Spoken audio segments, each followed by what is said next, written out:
Agora, uma grande descoberta que foi feita é que existe nesses elementos regras, existem números mágicos, ordem. Não é um acaso, tudo é ordenado, é regrado, é regido por leis. Química tudo é química, a química é tudo. O Pasteur disse que um pouco de ciência te afasta de Deus, muito te aproxima. Eu digo que para ser ateu dá um trabalho danado, não dá, Diogo? É justificar isso é difícil. Matar vários e vários leões por dia. Muito isso. Eu até digo que não creio em ateu. Se alguém tá nos assistindo aí e se declara ateu, desculpa aí, eu não creio em você. Eu sei que você sabe. A simplicidade é a marca dos gênios. Soluções complexas, extremamente cheia de detalhes e tudo mais, é fácil da gente conseguir. O difícil é você conseguir resolver problemas difíceis com soluções fáceis, simples. Porque o universo é químico. Tudo é química. A atmosfera é química. A luz é emitida pelos elementos. E, obviamente, como Romanos diz, que os atributos invisíveis de Deus seriam vistos através das coisas que ele criou, quando você vai estudar a química, você percebe a mão de Deus, a assinatura de Deus em todos esses aspectos que eu já dei aqui um spoiler, né? Sim.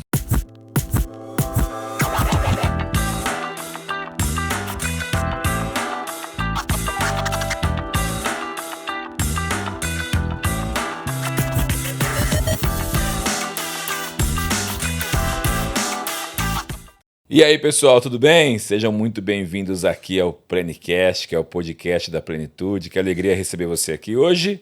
Eu estou aqui sozinho, eu tenho um apresentador comigo que é meu irmão Hugo, mas ele não está hoje, eu sou sozinho aqui. Meu nome é Diogo, se você ainda não tinha entrado aqui nenhuma vez.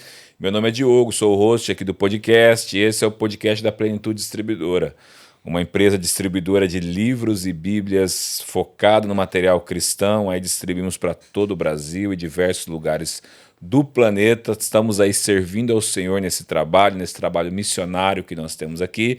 E é uma bênção te receber aqui. Esse podcast, nós temos nós damos vozes aos autores, os autores participam aqui conosco, falam dos seus livros, falam sobre sua vida e tem sido uma bênção. Nós estamos com o nosso programa aqui já há mais de um ano, já passaram diversas pessoas por aqui, você pode olhar no nosso canal.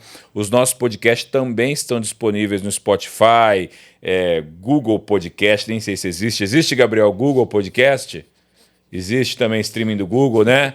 No Apple Podcast. Então está em todas as plataformas de streaming também. Se você não quer assistir, quer só ouvir, você pode ouvir também por essas plataformas, beleza? E hoje eu estou recebendo um amigo aqui. E olha, esse é o meu único amigo PhD. A galera que eu conheço é mais simples, não tem todo esse estudo. Esse homem é PhD, já conversou com PhD? Isso aí é um luxo, poxa. Estou aqui com o meu amigo hoje, o Dr. Marcos Eberle, um amigo, já está aqui para o seu terceiro episódio que ele está gravando com a gente. E eu quero apresentá-lo aqui de maneira formal. Dr. Marcos Eberle é um dos maiores nomes de química no Brasil e internacionalmente. Ele é PhD em Química pela Unicamp, que é a universidade aqui de Campinas, mundialmente reconhecido por suas contribuições científicas, especialmente na área de espectrometria de massas. Você vai falar o que é isso, tá? Nem sei o que é isso. Onde publicou mais de 1.200 artigos científicos, é criador, fundador do design inteligente no Brasil e da teoria da Terra Jovem, ele vai falar mais sobre isso aqui, e é autor dos livros que você está vendo aqui, Fomos Planejados, Anti-Evidência e também o Duelo Científico do Século, que ele escreveu com uma outra pessoa, marido da Elizabeth, pai da Thaís, da Lívia, da Nina e do Nicolas. Esse homem povoou a terra realmente. Meu amigo, seja muito bem-vindo, é uma alegria te receber aqui. Diogo, um privilégio imenso, mais uma vez estar aqui no Plenicast. Também nesse novo local aqui de vocês, né? Fiquei impressionado, parece que é um mar de livros. Até a gente gravou uma chamadinha aí, né, Diogo, que dizem que cristão não lê, não se informa, não estuda, e que se deixa levar por teorias vãs. Muito pelo contrário, né? Cristão tá ali sempre querendo saber um pouco mais, porque o conhecimento liberta. Exatamente. A Bíblia diz, né, que o meu povo sofre por falta de conhecimento. E então, parabenizar a Plenitude por essa obra missionária. Distribuir livros é distribuir conhecimento. E quanto mais você conhece da ciência, da filosofia e da teologia, mais a gente se aproxima de Deus. Não é assim? Então, um privilégio imenso. Terceiro Plenicast, então acho que o Gabriel disse que eu posso pedir música, né? Pode. Qual que você quer pedir? Fala o Gabriel colocar de fundo aí. Do crente ao ateu. Aí, Gabriel, coloca aí. Do crente aí, tá? ao ateu, ninguém explica Deus. Pronto, Vamos ver se o Gabriel consegue colocar em algum momento do nosso Plenicast. A gente não explica Deus. Como é que pode um ser sempre ter existido e ter todo o poder e autoridade que Deus tem? Mas a gente sabe que ele existe. Eu, domingo vou estar lá com o Arival, né? Aquele pastor maluco, beleza? Um abraço para ele. Na Presbiteriana de Pinheiros, aquela igreja que é um monstro, né? Que agora está construindo um templo novo, né? Um mega templo, é uma estrutura incrível. Mas que não só evangeliza, mas também abre poços pelo Brasil, distribui cestas básicas, né? A igreja transformando as vidas, cuidando do corpo e cuidando da alma. O pastor Arival é um dos maiores missionários em atividade do Brasil. Ele é realmente um missionário. Amém. E na EBD, porque ele me convida, mesmo eu falando que não tem estrela verde, porque o Palmeiras não tem mundial, né, Diogo? E ele é palmeirense. Palmeirense roxo. A primeira vez que eu falei isso numa EBD, ele virou pra mim e falou: Marcos, no púlpito ali, ó, na frente de todo mundo, nunca mais você falar na minha igreja. Mas já vamos falar sobre as evidências, as 10 maiores evidências de que Deus existe. Como é que a gente descobre essas evidências? Lendo, conhecendo, né? Investigando a ciência, a química, a bioquímica. A Bíblia diz, né, que os atributos invisíveis de Deus, seu eterno poder, sua divindade, seriam vistos claramente na criação de Deus, porque o pessoal chama de natureza. Eu não gosto desse termo, né? Eu acho que a gente tenta disfarçar a criação de Deus chamando de natureza. Parece que até uma pessoa, né? Uma senhora, né? Sim. Não, na criação de Deus esse conhecimento se revela, principalmente na química, que falaremos hoje. Então, um privilégio imenso. E a música que eu escolheria é essa. Ninguém explica Deus, mas todo mundo sabe que ele existe. Marcos, o que é esse tal de espectrometria de massa aqui, que eu li aqui, que eu nem imagino que é isso? Olha, Diogo, quando eu comecei a trabalhar em química, lembro até hoje que um professor chegou para mim e disse assim: Marcos, o que é que você vai fazer? O professor José Augusto Rosário Rodrigues, o Zé, saudoso Zé, da Unicamp. Ele chegou para mim e falou assim: o que você vai fazer? Falei: Zé, já até acertei com um professor aqui, vou fazer sínteses orgânicas, né? Trabalhar em síntese de moléculas. Bem legal. Ele falou: não, Marcos. Falei: não, Zé, não. Você tem que trabalhar com a espectrometria de massas, a técnica do futuro. Diogo, naquela época, a espectrometria de massas era uma técnica de terceira categoria, vamos dizer assim. Nós estamos falando de 40 anos atrás. Por aí. 30 e poucos anos atrás. Você está revelando minha idade, né? Eu não queria assim, né, pontuar no tempo, né? Mas por aí. Aí ele chegou e... aquele tempo, a espectrometria de massas era assim... Inclusive, como o equipamento precisava ser estável, normalmente se colocava lá no porão, no subsolo dos departamentos de química. E ela trabalhava com algumas moléculas, era uma técnica bem importante, mas a importância dela frente às demais era mínima. E eu digo que o Zé Augusto foi profético, porque ele disse: não, é a espectrometria de massas. E eu acreditei nessa profecia. E diz que profeta, quando erra, tem que ser apedrejado. Aí, quando acerta, tem que ser exaltado. A Bíblia diz: a quem honra, honra. Zé, você acertou em cheio. Zé Augusto Rosário Rodrigues. E Super Zé. Vivo ainda hoje. Não, ele já saudoso, ele já faleceu.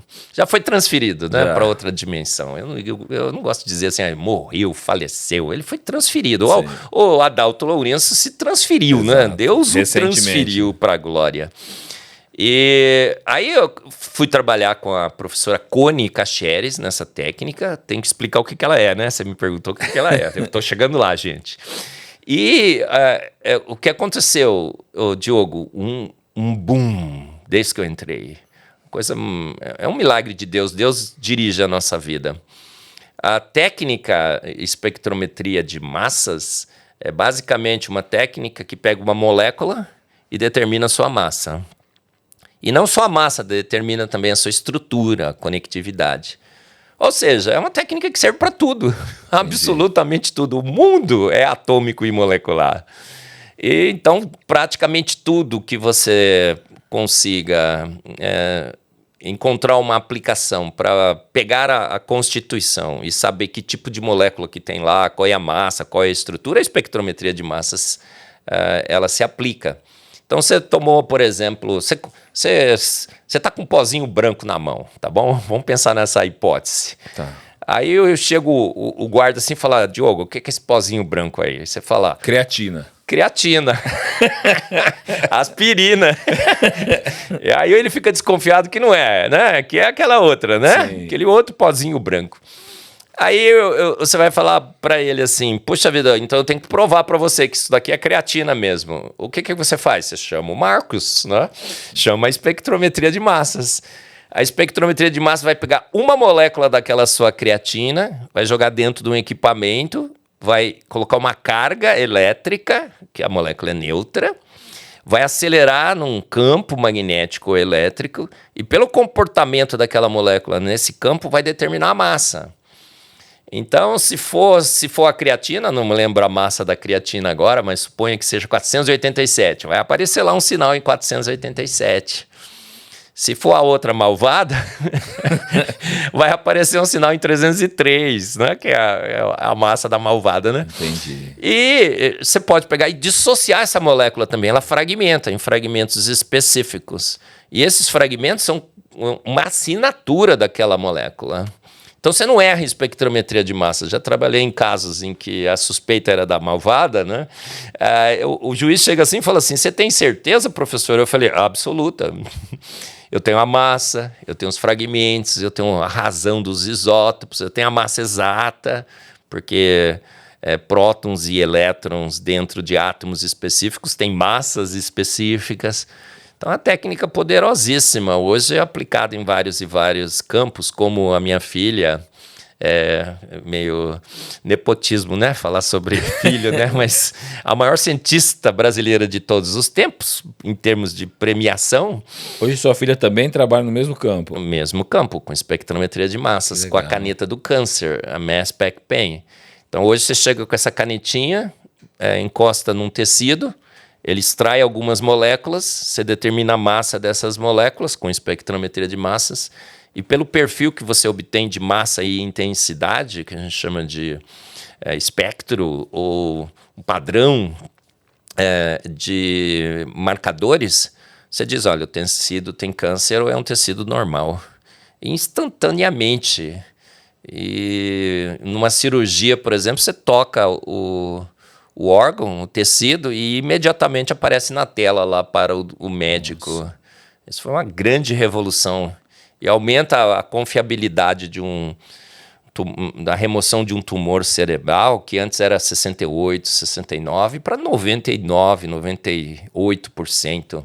Um trabalho que a gente fez juntos. Que legal. Então a técnica hoje é a técnica científica. Existe coincidência? Acaso?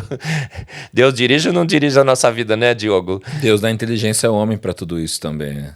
E me pôs numa área que era assim, o patinho feio da ciência, e hoje é um grande cisne, né? Que legal, Marcos. Talvez uma das áreas mais importantes. Eu não vou dizer que é a mais, né? Porque vão achar que eu sou subjetivo. Mas tá? Marcos, agora falando de química pura mesmo, antes da gente entrar na questão do design, na questão de Deus nesse negócio, o que são os elementos químicos? Quem deu nome a eles? Quem criou essa tal de tabela periódica que eu não gostava dela de jeito nenhum na escola? Então, essa é uma das grandes assinaturas de Deus no universo, né, Diogo? A existência de elementos químicos. O universo poderia ser atômico, poderia ter hidrogênio só, não é verdade? Sim. Não podia ter nada, na realidade. Poderia não ter nada, concorda? É um universo só com vácuo absoluto. Mas não, você vai investigar o universo, você vê lá que existem pelo menos em torno de 82 elementos estáveis. Diferentes elementos, formados por 3 partículas fundamentais, prótons, elétrons e nêutrons. E você vai olhar os prótons e nêutrons, eles têm 3 quarks. Então tudo é trino, né? Incrível, não é? A Bíblia diz em Romanos 1:20 que os atributos invisíveis de Deus seriam percebidos na sua criação. Tudo trino, Sim. 3 fases da matéria, 3 estados, não é? Líquido, gasoso e sólido, tudo trino. E esses elementos, cada um desses elementos, Diogo, tem uma propriedade específica. E pelas essas propriedades, quando a gente foi descobrindo esses elementos, foram sendo dados nomes. Ou para a propriedade, ou para o seu descobridor. É como a gente encontra uma nova espécie, né? E coloca o nome dela lá. Então foram químicos e físicos, cientistas em gerais, que ao longo da história, inclusive alguns alquimistas, porque o cara fala assim, nossa, alquimista, né, era um mágico. Não, muita. Tinha essa ligação de alquimia com mago, né? Mas a química nasceu com a alquimia. Era meio... Os propósitos não eram assim tão nobres, né? Sim. Transformar metal em ouro, tudo bem. Ou achar o elixir da vida e tal, mas tudo bem. Mas a química nasceu com a alquimia. E eles foram dando nomes a esses elementos. Agora, uma grande descoberta que foi feita é que existe nesses elementos regras. Existem números mágicos, ordem. Não é um acaso. Tudo é ordenado, é regrado, é regido por leis. Então, você vai olhar lá a estrutura dos elementos, você tem os orbitais, que não sei se você aprendeu, você falou que fugiu da aula de química, né, Já Diogo? passei dos 40, então 41 faz tempinho que eu saí da escola já. Então, você tem os orbitais atômicos. Então, cada orbital, você pode pensar assim, uma casinha. E essa casinha cabe em números específicos de elétrons ali dentro. Essas casinhas têm energias específicas. E essas casinhas aprisionam os elétrons para que eles não colapsem com o núcleo, que é positivo. Tudo extremamente ordenado. Esses orbitais têm formas maravilhosas. O orbital S é redondinho, né? O orbital P são lóbulos, os S, P, D, os orbitais D são lindos, os Fs ainda mais. Se estiver na sua casa aí, coloca no Google aí, forma dos orbitais atômicos, lindos. Os moleculares então, são ainda mais bonitos. E a gente foi percebendo que essa ordem levava a uma periodicidade. As propriedades desses elementos, elas não variam aleatoriamente, mas seguem uma tendência. Então, os químicos perceberam que poderiam ordenar esses elementos numa tabela periódica, porque na vida, em tudo no universo, tem periodicidade, tem ordem, tem regras. E nessa tabela periódica, as propriedades variam periodicamente, da direita para a esquerda, de cima para baixo. Incrível. É um universo diversificado nos seus 82 elementos, ordenado, periódico, que aponta para um ser de extrema inteligência. E o que ele fez com esses elementos, Diogo? Todos eles têm propriedades, mas ele disse, agora vocês podem combinar entre si. E estabeleceu também regras de combinação, a regra do octeto, lembra dessa daí? Não. Será que o Gabriel lembra a regra do octeto, Gabriel? Preciso confessar que eu não fui um bom aluno. Você tem que atingir 8 elétrons, a regra do dueto, princípio de exclusão de Pauli, que você só pode colocar dois elétrons em cada um desses orbitais. Os números quânticos... Os números quânticos, eles definem as propriedades desses elétrons nesses elementos. Em que orbital esses elétrons estarão, qual a forma dos orbitais que esses elétrons ocuparão. Sensacional. A química, por isso que eu disse que a química é tudo é química, e a química aponta para Deus. Não tem como você ser químico e ser ateu. Por isso que todos os meus amigos químicos que estão me ouvindo, os professores de química e tudo mais... Você estudando química, você pode até negar que Deus não existe. Na fala, mas a sua mente sabe que há um Deus. A Bíblia diz que isso. É algo muito complexo. A consciência de que foi um Deus que fez tudo isso está em todos nós, Diogo. Não pode ser. A Bíblia diz que os atributos de Deus serão claramente vistos. Ou seja, é evidência demais para a gente negar. E aí, a combinação desses elementos agora cria um infinito de possibilidades. E aí você cria novos materiais. Então o homem, a partir desses novos materiais, consegue criar um mundo ainda mais diversificado. Então nós estamos sentados aqui nessa cadeira, né? Tem polímeros, tem espuma, o microfone tem metais, tem os LEDs. Os LEDs é sensacional. Você sabe que só tinha LED vermelho e verde antes, né? E foi uma busca pelo LED azul. Um japonês, né? Ganhou um prêmio Nobel. Eu não sabia, não. Desenvolveu o LED azul. Nunca tinha pesquisado sobre isso. RGB. Sim, RGB. Verde, vermelho e azul. Os nossos olhos enxergam em RGB. Deus fez assim também. O universo emite em RGB, o Sol emite em RGB. É uma coincidência cósmica absurda. Eu vou falar domingo lá, que acho que vocês já estão assistindo, né? O domingo já passou. Você pode assistir então na IPP-TV também, essa IBD, Deus existe. Uma das evidências é essa, as cores. O universo emite em RGB. Os nossos olhos detectam em RGB e constroem imagens combinando cores RGB. E só tinha LED verde e vermelho. Faltava o azul para combinar, para criar luz branca. Para criar as outras cores, né? As três combinadas, Diogo, forma branco. Olha que coisa maravilhosa. Por que branco? Para o mundo não ser saturado em cores. O Sol emite em branco, olha só. Porque ele emite as três. Aí quando quiseram fazer uma lâmpada de LED branca, não tinha LED azul para combinar, para formar o branco. Aí foi um grande desenvolvimento. Eu estava assistindo nessas férias, né? Porque eu fiquei meio de boa aí. Cara, todo o desenvolvimento do LED azul, maravilhosa a estratégia. Homens feitos à imagem e semelhança de Deus, o japonês, eu não vou lembrar o nome dele, ele ganhou o prêmio Nobel por isso.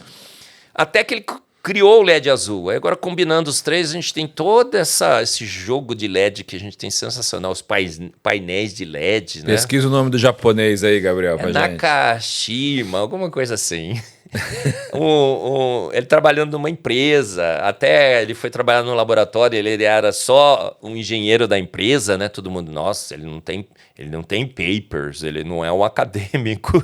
Ele até conta que ele foi colocado de lado, mas ganhou um prêmio Nobel pelo seu trabalho sensacional, feito à imagem e semelhança de um grande Deus. E quando surgiu o LED azul, pronto. Aí você pode fazer LED branco, amarelo, as cores que você quiser. Em LED, os painéis de LED, as lâmpadas de LED, com os elementos químicos. O LED é uma combinação de elementos químicos, das propriedades de semicondutores. Você pega um elemento e dopa com outro, aí você cria a banda de valência, a banda de condução, o gap entre as duas você controla. Olha que sensacional! Deus fez um universo químico com grande diversidade, como um grande playground para os químicos, para os homens em geral, para que a gente pudesse criar. Eu hoje trabalho no MacGraph, sou lá o gerente de pesquisa, desenvolvimento e inovação, com grafeno, essas moléculas de carbono, planos de carbono. Então, grafeno é uma molécula mágica, você coloca grafeno em tudo, melhora as propriedades físico-químicas, novos materiais. O mundo é extremamente divertido. Todos os elementos químicos já foram encontrados ou ainda tem elementos que a química pode descobrir? Não, já descobrimos todos, né, os 82 naturais. E não só descobrimos, mas como somos feitos à imagem e semelhança de Deus, a gente quer criar também, não é? Então também tem elementos que são criados. Tem elementos sintéticos, né? Entendi. Que você vai lá no laboratório e sintetiza, força aquele elemento a existir. Vamos pensar assim, vai até 116, 117 agora o número atômico na tabela periódica. Isso pode periódica. Continuar sendo criado ainda. Pode, mas o que acontece dos não naturais? Eles têm tempo de vida muito curto. E aí eu brinco que é um brinquedo de físico. Entendi. Ele vai lá no laboratório, sintetiza, mede até algumas propriedades, mas como eles são instáveis, é difícil você encontrar uma aplicação. Não digo que não exista, mas é difícil você encontrar uma aplicação para os elementos não naturais, que já estão também listados na tabela periódica, mas o que Deus fez é sempre melhor, não é? Sempre perfeito. Né? Marcos, e como a química ela pode revelar aspectos que apontam para um criador? Diogo, a química tudo é química, a química é tudo. E a química, Pasteur disse que um pouco de ciência te afasta de Deus, muito te aproxima. Eu vou parafrasear agora Pasteur. Um pouco de química pode te afastar de Deus. Muita química te aproxima, assim, extremamente dele. Porque o universo é químico. Tudo é química. A atmosfera é química. A luz, de certo ponto de vista, é emitida pelos elementos químicos. E, obviamente, como Romanos diz, que os atributos invisíveis de Deus seriam vistos através das coisas que ele criou, quando você vai estudar a química, você percebe a mão de Deus, a assinatura de Deus em todos esses aspectos que eu já dei aqui um spoiler, né? Sim. Então, você vai olhar na química da atmosfera. Ô, Diogo, você tem oxigênio, nitrogênio e CO2, óxido de carbono, né? Dióxido de carbono. Aí você vai olhar assim, puxa vida, para que esses gases estão aqui? Uma química perfeita, uma receita perfeita, uma combinação perfeita de elementos. O oxigênio para nossa energia. Então, sem oxigênio, a gente estava morto, né? O nitrogênio para as nossas proteínas. Então, dá um raio lá, cai um raio. Para que serve raio, Diogo? Só sei que ele mata, se ele acertar em alguém, que faz o barulho do trovão a depois. gente fica pensando raios que o partam, né? Fica achando que, na natureza não devia ter raio. Cai às vezes de vez em quando na cabeça de alguém lá jogando futebol, né? Sim. E aí você fala, puxa vida, que desgraça que é um raio, né? Muitas vezes o moleque foi jogar futebol na chuva e a mãe falou que não era, né? Não faz isso, filho. Não faça isso, jogar futebol na chuva. Mas o raio, ele atomiza o nitrogênio da atmosfera. O nitrogênio reage com o oxigênio, forma NO, NOx, NO2, NO. Reage com a água, com o vapor de água que tem na atmosfera, forma ácido nítrico, HNO3. Olha, tudo muito bem calibrado. HNO3 chove, chuva ácida. A chuva ácida do mal é aquela que a gente produz com poluição, do ácido sulfúrico, mas a do ácido nítrico é a chuva do bem. Joga nitrito e nitrato no solo. Nitrito e nitrato no solo são transformados em amônia. Amônia a plantinha absorve, forma o alface. Aí eu até brinco, né, Diogo? Se você é meio apressado, você vai lá e faz uma saladinha e se alimenta com a alface. Se é um pouco mais calmo, você espera a vaquinha comer o alface, né? E depois faz um belo de um churrasco. Por isso todos nós somos veganos, então. De certa forma. E olha só que estruturação magnífica. A composição da atmosfera, você percebe também que ela varia com um plano específico. Ela é quente perto da superfície para que a gente se sinta bem. Depois ela esfria. Por que ela esfria? Por que é mais frio lá? Quando você está viajando com o seu avião, pessoal, você está viajando com o avião, às vezes o piloto informa, né? Temperatura externa, menos 55. Mostra também lá na telinha, né? Mostra lá, menos 55 graus Celsius. Você fala, que porcaria, que Deus fez um planeta tão gelado desse, né? O cara congelaria aqui. Não, tem um propósito. Nuvem. Nuvem é gasosa, Diogo? Vamos fazer uma... Já que ele falou que não sabe nada de química, né, gente? Vou apertar o Diogo aqui no canto. Nuvem é gasosa? Eu acredito que sim. Não, é líquida. Líquida? São pequenas gotículas de água líquida. Mas elas são tão pequenininhas, que é como um algodão, elas podem ser suspensas. Eu ia falar, eu acho que é de algodão. É um algodão, é quase um algodão aquoso. Às vezes, quando está muito frio, tem uns cristalzinhos de gelo dentro também. E por que a nuvem não cai, então? É água. Mais densa do que a atmosfera, certo? Você deveria pensar, o líquido... Sim. Não, mas ela é tão fofinha, assim, tão levinha, né? Um pouquinho só mais densa que o ar, que o que acontece? Como lá em cima é mais frio, a gente sempre tem correntes ascendentes de ar. O ar sobe, ele normalmente não desce. E quando ele sobe, ele cria uma corrente ascendente que sustenta as nuvens. Olha, então se não tivesse essa diferença de temperatura, a nuvem cairia mesmo. Mas não, as nuvens ficam lá, em cima nos céus. Um ajuste fino. Se eu conseguisse chegar até a nuvem, por exemplo, com a minha mão, e eu pegasse a nuvem, teria nuvem na minha mão? Você pode aprisionar, sim. E se você bate a mão assim, você sente que ela é meio geladinha e meio úmida. Você já não desceu a Serra de Santos? Né? Já. Nunca parou para dar uma olhadinha lá e viu aquela... você está dentro das neblina, nuvens. você vê a neblina, você está dentro sim. de uma nuvem. Ali na serra é uma nuvem que está chegando. Você tá Aí o que você faz com o seu para-brisa? Você liga o limpador de para-brisa, você fica úmido. Sim. Então, sensacional. Tudo na química aponta para Deus. Um ajuste finíssimo. Olha, eu falei só de nuvem e de atmosfera. A composição do planeta, ferro e níquel, para criar o campo magnético. O solo, todos os silicatos, todos os minerais que tornam o solo fértil. O nitrogênio, que a gente fala que é um diluente, servindo para as nossas proteínas. O gás carbônico, que estão tentando demonizar agora, né? Deus terminou a obra e depois no final ele viu que era o quê? Ruim, médio, Bom. Muito bom, né? Depois do homem, muito bom. Sim. Muito bom depois do homem.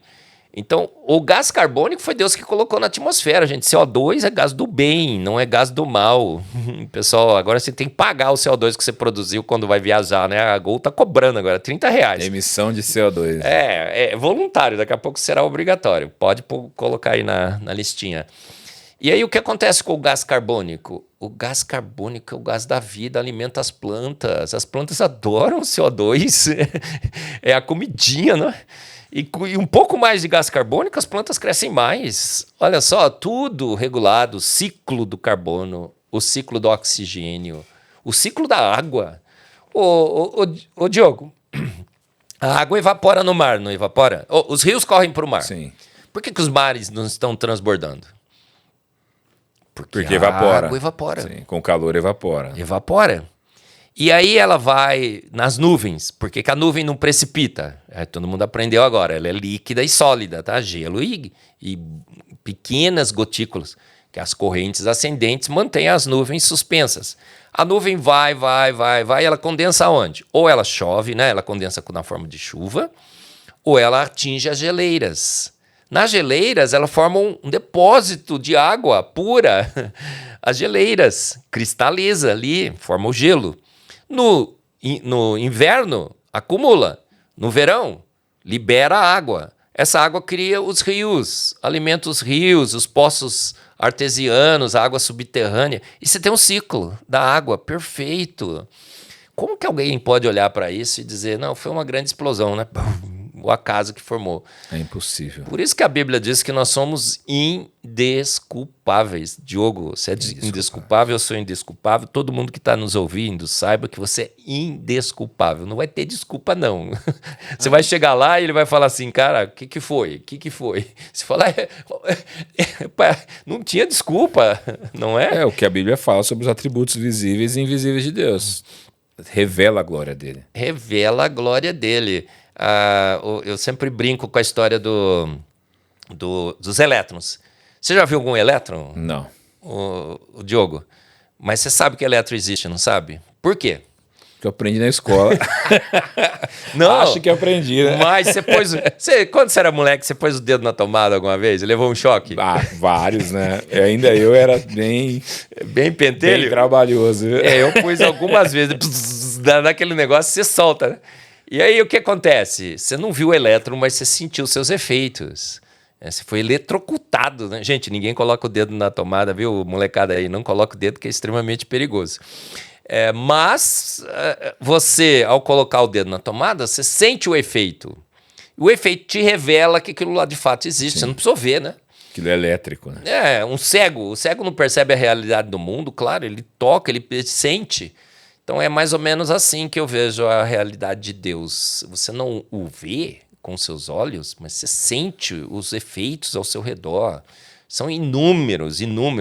Eu digo que para ser ateu dá um trabalho danado, não dá, Diogo? Justificar isso é difícil. Matar vários e vários leões por dia. É muito difícil. Eu até digo que não creio em ateu. Se alguém está nos assistindo aí e se declara ateu, desculpa aí, eu não creio em você. Eu sei que você sabe. Lá no fundo. No fundo? Não precisa nem... É na superfície mesmo, Diogo. Todo mundo sabe. A gente cria uma mentira e passa a acreditar nela. O ateu criou uma mentira e passou a acreditar nela. Deus não existe, eu passo a acreditar. É que existe um sistema humanista querendo tirar Deus do centro de qualquer maneira e dar glória ao homem, né? Então isso hoje de uma maneira muito acelerada, muito visível. Né? Sim, a gente fica negando a realidade dos fatos, né? Que a gente está cercado, atolado, afogado, ilhado ao redor de nós de grandes e grandes evidências de que há um Deus que tudo fez, sem ele nada do que foi feito se fez. E ele se revela na química. Sim. A química é a obra-prima de Deus, através de átomos e moléculas e íons. Ele estabeleceu um mundo extremamente diversificado, um mundo colorido, um mundo com diferentes materiais, com diferentes estados, sólido, líquido e gasoso. Não é sensacional você ter os 3 estados?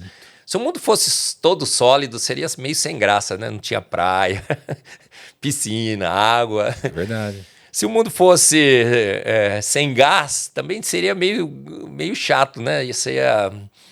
no gas, no fun, né? Você ia tomar um refrigerante. Não ia arrotar. Meu menininho pequeno tem 3 anos, Isaac, ele arrota e dá risada. Outras coisas também, né, Diogo? Não ia respirar, não iríamos voar, né? Não voaríamos sem gás. Deus é fantástico. Marcos, dentro dessas criações de Deus, dentro dessas criações químicas, quais são as criações que te deixam perplexas por causa da complexidade química delas? Pronto. Diogo, tô preparando ainda, não terminei. Hoje é sábado e a minha palestra é amanhã cedo, gente. Eu tenho 24 horas para terminar essa tarefa do Arival, né? Quando o Arival chama, eu capricho ainda mais, né? Porque ele capricha em tudo que ele faz, né? Pastor... Sou fã do Arival, por isso que eu sempre menciono. E eu falei assim, vou falar sobre evidências de Deus. Nossa, eu tenho um mar de evidências. No meu livro Anteevidência, falei de várias e várias evidências. No Fomos Planejados, idem. Monte de evidências que apontam para Deus. Mas eu não tenho tempo suficiente para falar de tudo, né? Eu tenho lá na IBD 50 minutos. Então eu vou ter que escolher as top 10, as 10 melhores. Rapaz, eu montei 10 e estou chorando porque eu deixei umas 20 de fora. E agora eu não estou terminando porque eu não estou conseguindo tirar para colocar mais uma. Eu tenho um monte de evidência que eu quero colocar, mas não quero tirar nenhuma. Sim. Então eu pus até umas extras assim. Eu falei top 10, mas no final chegou assim, gente... Dá a lista. Mas eu vou, umas de lambuja aqui, vou colocar mais 2, tá? Olha, coisas absurdas de tecnologia. A gente tem, nas nossas células, a gente tem um filtro na parede celular que deixa entrar água. Água é essencial. Mas você vai tomar uma água contaminada, você está morto, concorda? Olha, quantos problemas nós temos hoje com água. Ou pelo menos vai passar muito mal. O pessoal agora na praia, né? Teve uns problemas de virose. Aí lá, a praia interditada para banho, né? Imprópria. Puxa vida. Você vai tomar uma água, você nunca sabe exatamente o que você está tomando. Será que ela está contaminada por produtos químicos e tudo mais? Água pura é essencial. Falam muito do flúor da água, inclusive. Inclusive, né? Se foi ou não foi uma boa ideia, né? Um monte de... problemas que a gente pode eventualmente ter com uma água contaminada. A água é o líquido da vida. A água é sobrenatural. Água. Eu tô querendo tirar uma das evidências para colocar água. A água não entrou nessa ainda? Não entrou. Uma água, olha, eu sempre brinco com a água. Olha aqui, gente. Você pega a água, né? Bebe água.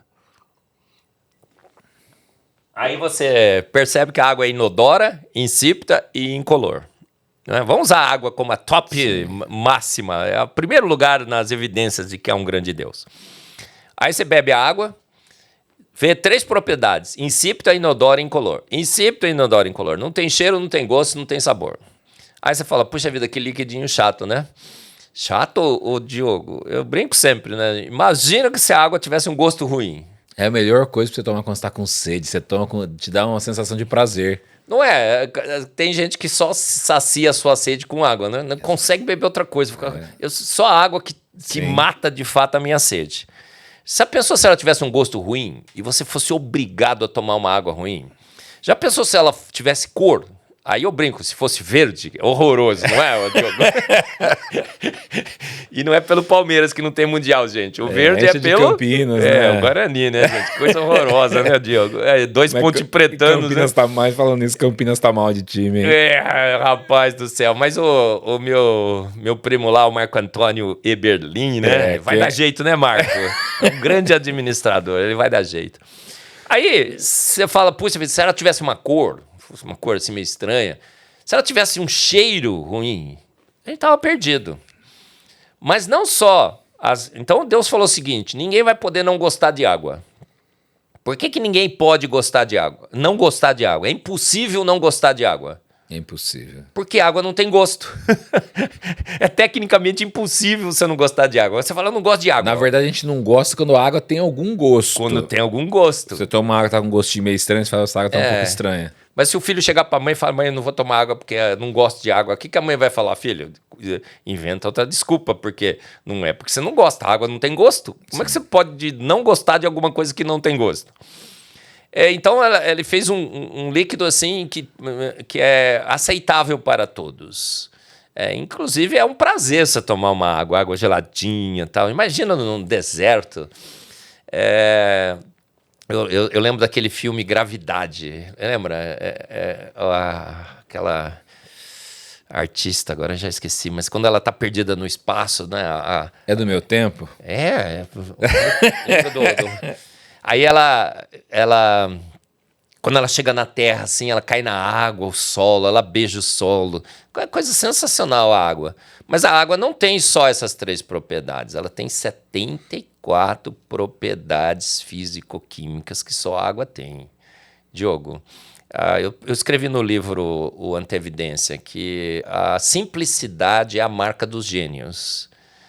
Soluções complexas, extremamente cheia de detalhes e tudo mais, é fácil da gente conseguir. O difícil é você conseguir resolver problemas difíceis com soluções fáceis, simples. A marca de gênios. Gênios resolvem os seus problemas com simplicidade, com facilidade. Se essa solução é muito complexa, talvez ela seja mais complexa do que o problema complexo que você está tentando resolver. A água é H2O. HOH. Ele inclinou certinho, um ângulo de 104 graus. Se você aumenta ou diminui o ângulo da água, ela perde todas as suas propriedades físico-químicas. E ela tem 74 propriedades físico-químicas que só a água tem. Qual é a probabilidade? Vamos falar de probabilidades de um líquido ter 74 propriedades físico-químicas únicas que só esse líquido tem e que nessas 74 propriedades físico-químicas únicas se acha o único meio conhecido hoje de existir vida. Esgota os recursos probabilísticos do universo. Diogo, se todo o universo conspirasse para que um líquido desse tivesse essas propriedades, não tinha chance disponível, sorte disponível, para a gente ter um líquido tão sortudo como é o líquido da água. E sem água acaba virando a terra. Então é mais uma assinatura de Deus na água, em todos os elementos. E a gente vê claramente que há um Deus pela sua obra. E quando você é químico, você vai lá, puxa, HOH. Se fosse linear, perdia todas as suas propriedades. É inclinadinho, né? 104 graus e 28 minutos. Isso é a molécula dela. Molécula de água, ela é inclinada. Por que ela é inclinadinha? Ela forma um ângulo. Por quê? É angular. Por quê? Porque a partir desse ângulo, os hidrogênios ficam... Quando ela é angular, os hidrogênios ficam positivos e o oxigênio fica negativo. Cria um descompasso de carga, um desbalanço de carga. E aí a água, quando chega perto da água, atrai. Inclusive os hidrogênios formam as famosas ligações de hidrogênio. E a gente foi ver as ligações de hidrogênio na água, ela forma 2 ligações de hidrogênio em média por molécula. É o único líquido conhecido, né, em termos de ligações químicas, de ligações de hidrogênio, que forma essas 2 ligações de hidrogênio em média por molécula. E elas são essenciais para que a água fosse líquida, para que ela se tornasse líquida na Terra. Se você tira essa propriedade, a água evapora. E pronto, a vida está extinta. Você tem outros líquidos, por exemplo, amônia, NH3, né? Você lembra, né? A fórmula? Claro.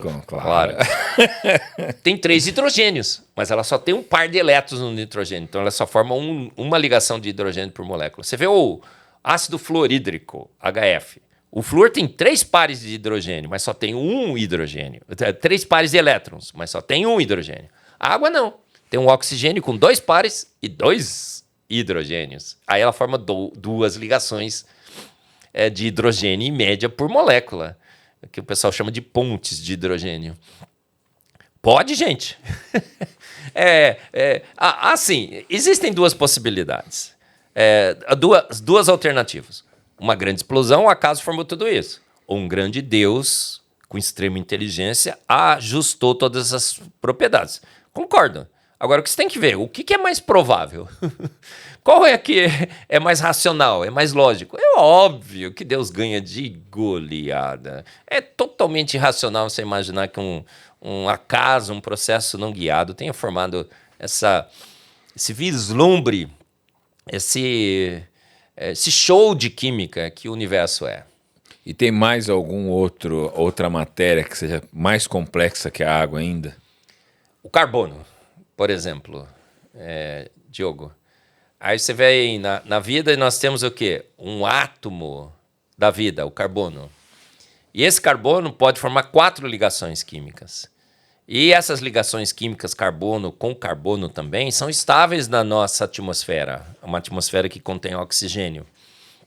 E a partir desse átomo, o átomo da vida, o carbono, todas as biomoléculas da vida puderam ser estabelecidas. Então não é só a água que é um show. O carbono é outro grande show. Todas as biomoléculas da vida formadas a partir de carbono. E o que acontece com o carbono? Ele forma só um tipo de ligação? Não. Você vai lá e ele é carbono sp2, carbono sp3, carbono sp, é hibridização. Você lembra da sua aula de química disso aí? Tudo. Com certeza. E, então ele pode formar ligações lineares, em zigue-zague, pode formar ciclos, bidimensionais, tridimensionais, pode formar carbono grafite, carbono diamante, carbono fulereno, nanotubos, é o que a gente faz no MacGraph lá na melhor universidade do Brasil, a Universidade Presbiteriana Mackenzie. Gente, vem para os nossos vestibulares, se inscreve lá, é uma grande universidade. Esse merchan aqui ficou grátis. Você trabalha na Mackenzie São Paulo. Mackenzie São Paulo. Lá no MacGraph a gente estuda essas moléculas de carbono. É uma variedade absurda. Então, água, carbono, todos os elementos da tabela periódica. Você vê os metais, cada um com seu brilho, com as suas propriedades, com a sua cor. Então, você tem ouro, prata. Você tem os cristais. Os cristais são lindos, não são? Lindos. E o que a Bíblia diz em Apocalipse? Que as ruas lá, as portas são de pedras preciosas. Ruas de ouro. Andaremos na Jerusalém Celestial em ruas de ouro com o nosso Mestre Jesus. Sim. E as portas são decoradas com? Cristais, pedras preciosas. Pedras preciosas. É incrível. São sensacionais os cristais, né? A gente vê as joias preciosas. Tudo dentro desses elementos que Deus criou, com 3 partículas, prótons, nêutrons e elétrons. Deus é um Deus sensacional também, a simplicidade de Deus. Com 3 partículas, elétrons, prótons e nêutrons, ele cria tudo isso.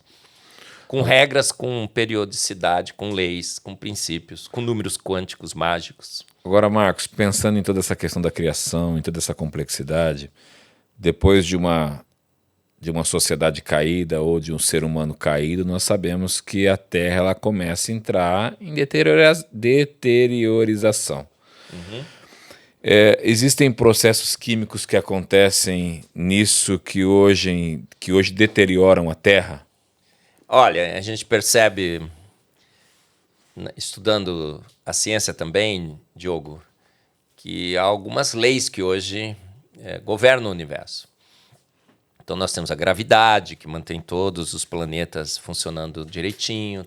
Temos o eletromagnetismo, que guia as propriedades dos elétrons, das ondas eletromagnéticas e tudo mais. Mas também temos as leis da termodinâmica. E uma dessas leis da termodinâmica tem sido cruel para o universo, é a entropia, que diz que sistemas ordenados, largados ao acaso, se desorganizam. É uma lei de probabilidades no final. É mais ou menos assim, acho que todo mundo vai entender a entropia.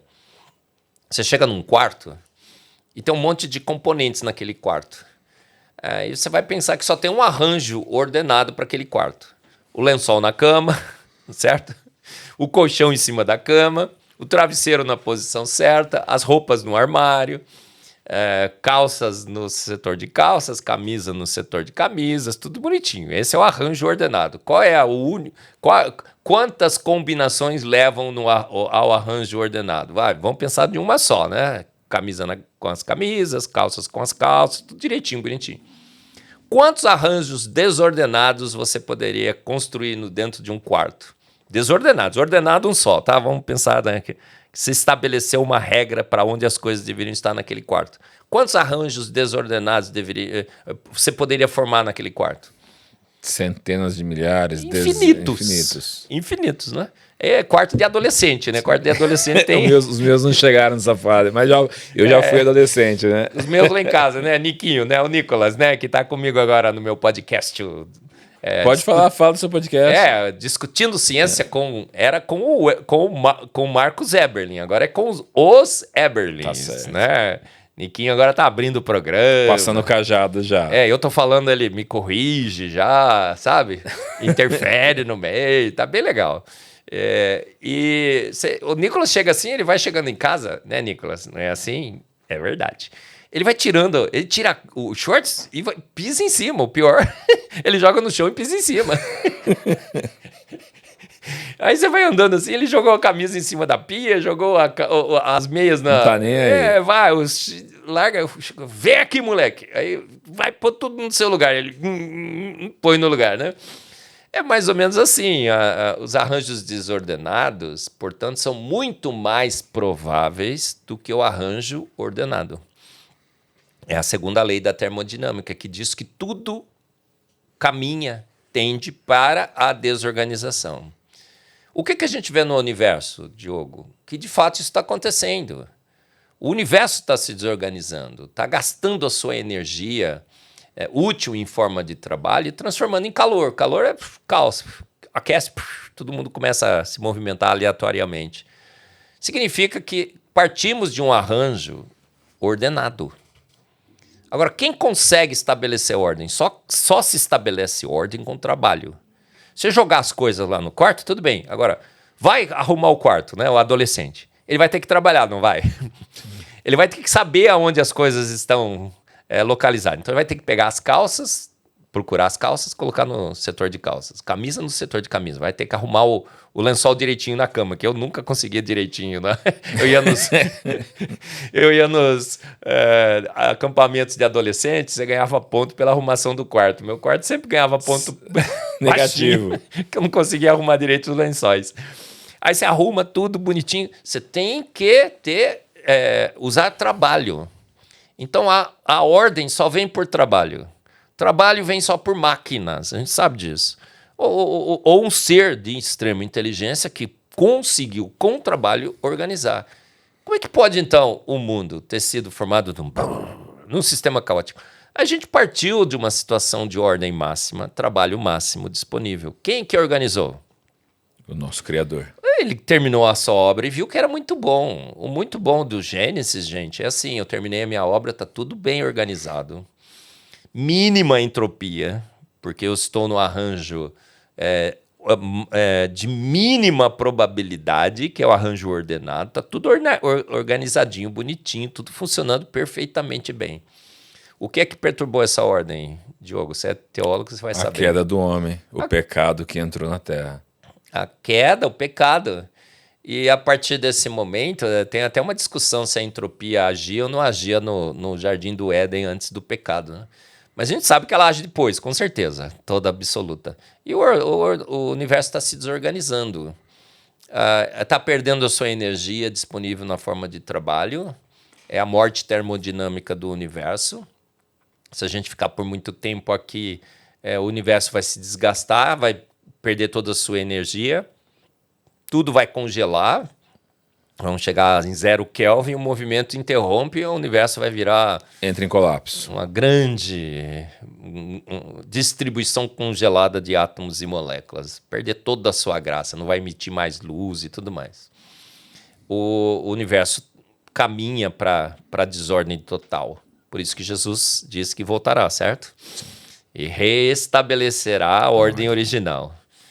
Nova terra, novos céus. Tem uma discussão aí, né? Tudo bem. Teológica, o que vai acontecer. Tudo bem. Mas é só o universo? Não, a vida está se desorganizando. A gente percebe claramente que os problemas genéticos, não é, estão aumentando cada vez mais. Gente, a longevidade dos seres humanos começou a decair depois de Noé, principalmente, né? Porque até Noé praticamente não tinha tido grandes problemas, mas quando a gente entra na arca com uma única família, é o gargalo genético, a longevidade decaiu exponencialmente. Caiu de quase 1000 anos, aí começou a cair, né? 150, 140, 130, até que chegasse na idade que Deus disse que seria bloqueado de 120 anos. E a Bíblia descreve a longevidade de todos os patriarcas, tudo bonitinho, para que a gente fizesse a conta, né? Linear até Noé. Exato.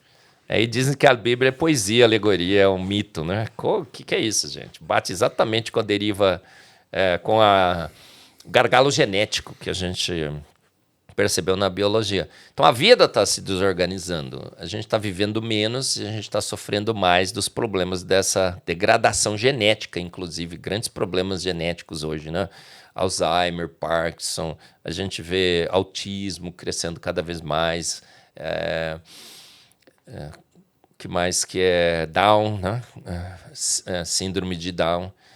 E essa desordem tem sido minimizada pela ciência. A ciência com a medicina, com os remédios que a química faz, né? Que a gente conseguiu minimizar, inclusive reverter um pouco essa tendência de queda de longevidade. Sabia que até os anos 40, 50, 60, a longevidade caiu para 35, 40 anos, Diogo. Tem uma reportagem que eu sempre cito no Estadão, acho que isso foi em 1960. Um caminhão invadiu uma casa e matou uma velhinha de 45 anos. Eu vejo fotos da minha avó. Minha avó hoje tem 85. Ela parece ser mais nova de quando ela tinha 50. Não é verdade? E aí o que acontece? A gente conseguiu reverter. Estávamos vivendo cada vez mais. Chegamos a 60, 70, 80. Mas nos últimos anos tem se percebido que essa reversão já não existe mais e a gente já está começando a cair de novo. Olha só. Então é por isso que eu digo que Jesus precisa voltar e não pode demorar muito. Outro dia, profeticamente, eu disse que ele não pode demorar mais do que 100 anos. Por que eu falei 100 anos, Diogo? Você acha que a Terra não aguenta mais 100 anos? Não, porque a Bíblia diz que todo profeta, quando erra a profecia, tem que ser apedrejado, né? Você não vai estar mais aqui. E ninguém que ouviu a profecia vai estar aqui também para tirar a pedra, né? Mas gente, o negócio está feio. Então, olha, essa ordem original, ela foi corrompida pela queda, muito provavelmente, né? A Bíblia diz sobre isso. E as consequências é que essa organização, ela está sendo agora degradada por uma lei, a lei da entropia. Conforme as coisas acontecem, a probabilidade de você passar de um arranjo ordenado para um desordenado é muito grande, porque existem muito mais possibilidades de arranjos agora, desordenados. todas essas desgraças que a gente vê acontecendo no mundo, até mesmo catástrofes naturais. Então, está acontecendo uma desordem química na Terra.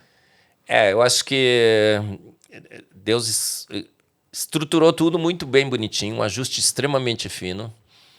E com a queda, por algum motivo, né, ele não está cuidando como ele, acho que planejou cuidar antes da queda. Vamos pensar assim, né? Porque diz que a natureza ela foi... Uma natureza também é caída, né? Amaldiçoada por Sim. Deus, né? Não sei, me lembro bem o termo que a gente usa na bíblico sobre essa maldição de Deus sobre a natureza. Mas Deus volta e restaura toda a ordem original, né? Então, Maranata, Maranata, vem Jesus, que, olha, não dá para esperar muito mais tempo não, né, Diogo? Não dá. Diogo? Não dá. Deixa eu fazer uma pergunta ainda sobre o design inteligente e a Terra Jovem. Você defende a teoria da Terra Jovem, que eu também acredito nela, sobre a Terra realmente aí ter 6.000 anos aproximadamente. Se a gente seguir o calendário judaico é quase isso. Mas a questão de todo o universo todo pode ser antigo e a Terra ser jovem ou não? Você acredita numa jovialidade geral? Eu acho que pode. Nada proíbe de você levantar essa hipótese. Eu só acho que a Bíblia não permite essa possibilidade. Outro dia, o Rodrigão, né? Rodrigo Silva, maravilhoso, meu irmão em Cristo, chegou assim: o Marcos fala que a Terra é jovem. Não, Rodrigo, eu não falo que a Terra é jovem. Quem fala que a Terra é jovem é a Bíblia. Então, uma leitura simples, clara e direta da palavra de Deus deixa muito claro que não só a Terra, mas também o universo é jovem. Diogo, a gente adquiriu um mau hábito, um hábito terrível, de deixar de ler a Bíblia pela Bíblia. Eu aprendi com a minha professorinha da EBD que quando você lê a palavra de Deus, você tem que se despir de todos os seus preconceitos e pré-definições. Sim. Qualquer tipo de teoria de homem, você tem que deixar para lá, tem que esquecer delas. E você tem que ler a Bíblia e deixar que ela fale. Só ela que vai falar. Se você não entendeu no versículo, você espera, porque a Bíblia explica a Bíblia. Não é assim? Você vai lendo que mais para frente terão outros versículos que explicarão melhor, inclusive, aquele ponto. Se você não entendeu depois de ler toda a Bíblia, você pode pedir a ajuda do Espírito Santo apenas, para te dar sabedoria, porque talvez você não tenha suficiente para ter entendido o que a Bíblia disse. É só isso, nada mais. Você não pode pedir ajudas externas. E eu aprendi também com a minha professorinha da EBD que a Bíblia tem 5 características. Ela é clara.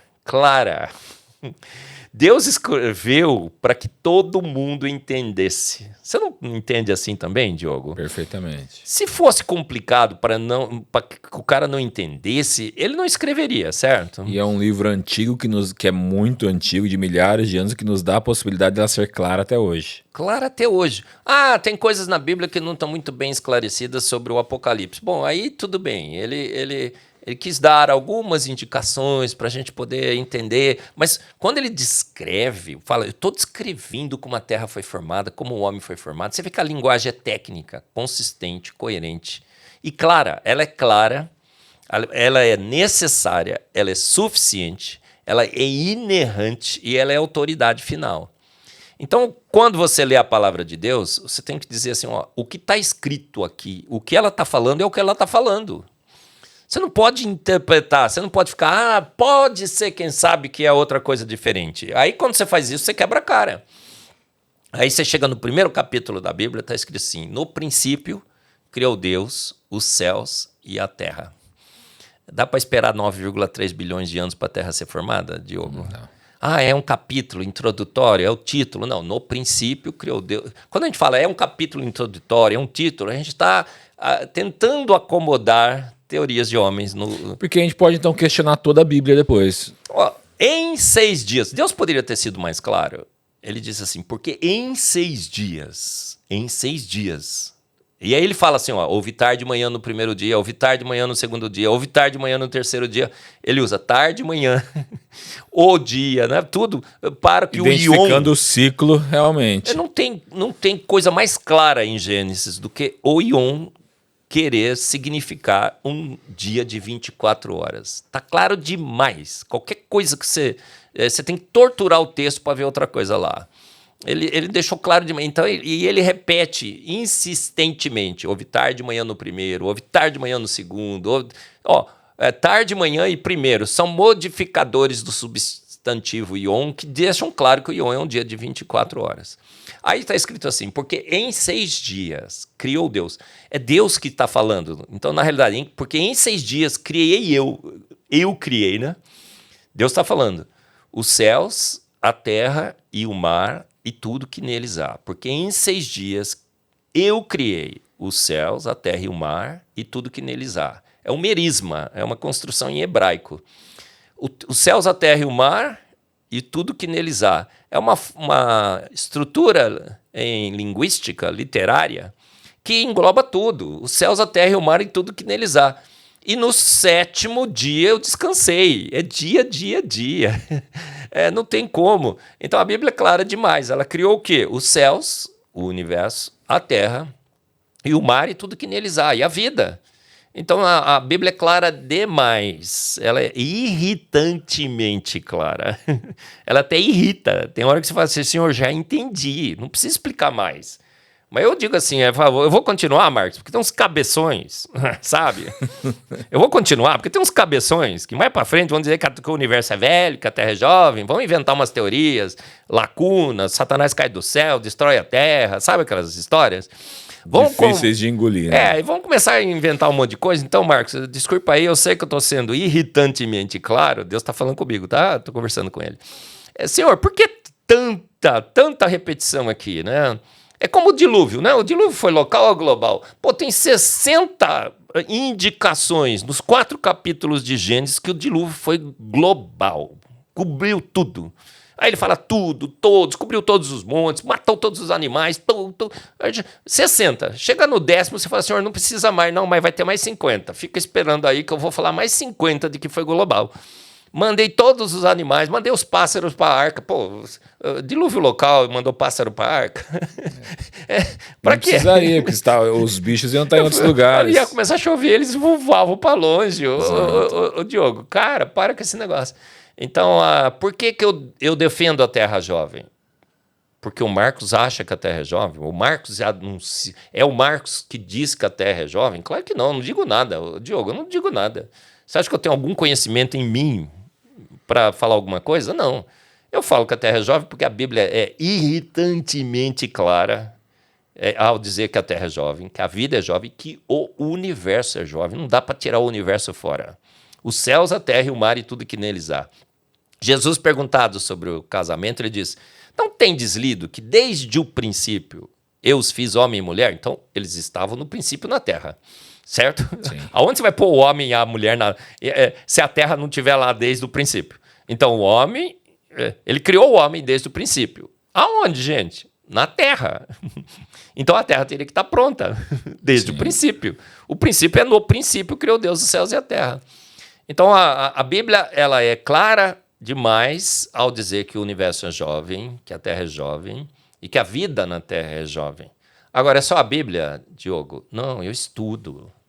Eu estudo a química do universo e da vida. Isso, onde entra a química nisso?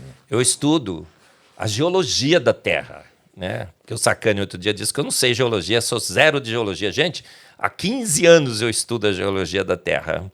E geologia é uma ciência descritiva. Se você sabe química, física, você entende geologia, porque ela descreve a estrutura da Terra. Eu estudo a cosmologia, as fotos do James Webb acabaram com a história do universo antigo. O universo é extremamente jovem. Então, eu não só estou do lado da Bíblia, que é irritantemente clara em relação ao universo jovem e à Terra jovem, mas estou do lado das mais recentes descobertas científicas. Diogo, a pá de cal, Deus se cansou tanto que eu falo que ele falou para o pessoal da NASA, né? Eu disse que a NASA é criacionista. Aí o nosso amigo Sacani, né? Eu sempre menciono o Sacani e o Pirula, porque são meus amigos, né? E são grandes influenciadores científicos no Brasil. Ele falou, nossa, o Marcos disse que a NASA é criacionista. Eu estava brincando, obviamente. Né? Ela é sem querer. Pô, lançou o telescópio James Webb. As fotos do James Webb foram absurdamente claras ao demonstrar que o universo foi feito pronto, com todas as galáxias prontas, com as estrelas prontas, com todos os elementos químicos prontos, com todas as estrelas coloridas prontas, porque Deus gosta de colorir, só não pôs verde nas estrelas, né? Porque Deus é ponte pretano, né? E acabou a conversa. Não tem... Gente, as fotos do James Webb botaram um ponto final. Pode ser que surja alguma coisa mais para frente. É meio difícil, mas pode. Mas hoje a gente tem uma evidência avassaladora. Eu não digo que tem provas, porque a ciência nunca fornece provas, né? Mas não sei, né? Uma foto não é uma prova, gente. Você tem a foto ali. As pessoas usam foto como prova para tanta coisa, né? Eu acho que, pô, eu vou até dar um desconto e dizer que a foto não é uma prova. Porque se tem a foto do universo feito pronto no James Webb. O pior, o professor Adalto Lourenço, Diogo, esse foi sensacional. A última palestra do professor Adalto Lourenço, antes dele se transferir, ou Deus o transferir para a glória, ele ligou para a gente e falou assim, Marcos, com o Carlos que ele falou, Carlos, eu tô indo aí no congresso de vocês em julho, mas vai que dá algum problema e tal. Eu vou gravar uma palestra aqui, você já fica aí de backup, sabe? Outros congressos, você sabe que tem vários, eu sei que tem vários no Brasil, eu vou gravar uma palestra, mandar para vocês. Você acredita, Diogo? A gente ficou com a última palestra dele. Depois da transferência dele em maio, a gente mostrou em julho no nosso congresso. Que legal. Foi, assim... Emocionante. A gente tem a palestra, O Universo Surpreendente. Professor Adalto Lourenço, assista, tem no canal da TDI Brasil. E aí, nessa palestra, o professor Adalto Lourenço discute duas outras grandes descobertas do universo. Descobrimos estruturas assim gigantescas de aglomerados de galáxias em anéis e em círculos. Anéis e círculos. Deus é um exibido e um exagerado, não é, Diogo? Sim. Quando ele quer estruturar, ele faz anel e círculo. Olha, qual é a chance de um anel e um círculo ser formado? Mas imensas estruturas. Essas estruturas mostraram claramente que aquela ideia de que o universo é homogêneo e qual é o outro termo que eles usam? Igual em todos os seus, em toda a sua dimensão. O universo homogêneo, todo mundo vai entender, né? Tem a mesma composição. Sim. Em todos os lugares que você viaja, distribuído homogeneamente. O universo homogêneo foi para o espaço. O universo é heterogêneo. O que isso traz em relação às implicações filosóficas e teológicas? Hubble é um grande cosmólogo. Quando ele começou a observar o universo, ele viu que as galáxias estavam se afastando da Terra. E ele olhou em todas as direções, a velocidade desse afastamento das galáxias é sempre a mesma. Aí Hubble falou o seguinte, cara, isso nos leva a uma conclusão totalmente indesejável. Não gostei disso aqui. A conclusão que eu não... Inaceitável, o Hubble disse, porque ele era ateu, né? Se declarava ateu. A Terra está no centro do universo.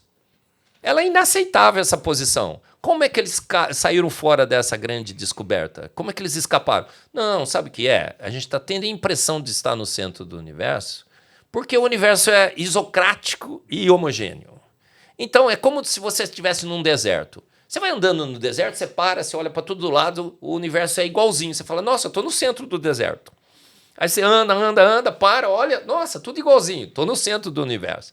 Então é isso, a gente está com uma ilusão de estar no centro do universo, porque o universo é homogêneo. O que a gente descobriu? Não é. Então nós estamos, parece, não só na suíte presidencial do universo, o professor Adalto Lourenço fala na sua última palestra, mas parece que estamos de fato no centro do universo. Se nós colocarmos que nós estamos no centro, então o universo tem um limite. Ele não é infinito. E a Terra tem uma posição especial no universo, que os ateus sempre tentam tirar, porque eles não gostam da possibilidade daquele versículo bíblico que diz que os céus são os céus do Senhor, mas a Terra Ele nos deu de presente. Carl Sagan disse, aquela vã suposição de que somos especiais, que um ser bondoso e generoso nos fez a sua imagem e semelhança e nos colocou no local especial, a Terra. Eles disseram, não, como a Terra, existem milhões e milhões de outros planetas como a Terra. Nunca encontraram nenhum outro. Qual outro habitável que existe? A Terra tem milhares de condições especiais que só a Terra tem. Se for para a Lua é o mais perto. Se você for para a Lua, já não consegue morar lá. O Elon Musk quer levar a gente para Marte. Então... Você iria? Eu não, tá bom aqui. Olha assim, a Terra é milhões e milhões e milhões e milhões e milhões de vezes melhor do que qualquer outro planeta. É uma suíte presidencial, é um quarto magnífico. O resto não dá nem para você dormir lá uma noite. Isso é uma prova de que Deus fez algo muito especial para nós. Porque aí você vai... Só se você partir para a teoria que existem ETs e pessoas habitando em outros planetas, né? Que aí também eu não acredito. É uma grande evidência, né? Vamos deixar a prova... nem a foto eu vou considerar uma prova, que deveria, tá? Mas é uma grande evidência que um grande Deus, com uma química maravilhosa, dos seus 82 elementos, criou um universo magnífico, lindo, maravilhoso, que ele é, né? O universo declara a glória de Deus, proclama a obra de suas mãos. Anuncia a obra das suas mãos. Anuncia a obra de suas mãos.